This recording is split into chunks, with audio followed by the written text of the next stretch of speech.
Junagadh local crime branch તથા એસઓજીની ટીમને અને તેમના અધિકારીઓને જે સંયુક્ત બાતમી મળેલી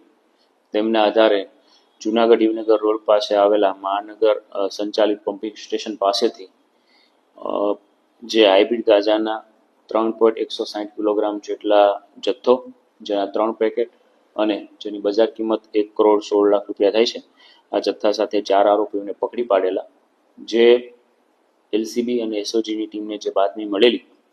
તેમાં મુજાહિદીન રિયાઝ ખાન પઠાણ, જહાંગીર રજાક શાહ શામદાર તથા હુસેન નાસિર પઠાણ, આ ત્રણેય જૂનાગઢના. અન્ય આરોપી ધવલ કાળુભાઈ વરાળ જે વિસાવદરનો વ્હાઇટ કલરની Toyota Glanza car GJ 11DB 80 નંબર વાળી ગેરકાયદેસર રીતે પ્રતિબંધિત હાઇબ્રિડ ગાંજો લઈને નીકળેલ હોય તથા અલગ અલગ જગ્યાએ ગ્રાહક આના વેચાણ માટે ગ્રાહકો શોધે છે, એ પ્રકારની હકીકત મળતા એલસીબી તથા એસઓજીના અધિકારીએ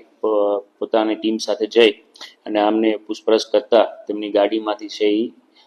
આ 3 અલગ અલગ એક ઠેલો મળી આવેલો. જે ઠેલાની તલાશી લેતા તેમાંથી હાઇબ્રિડ ગાંજાના 3 પેકેટ મળી આવેલા.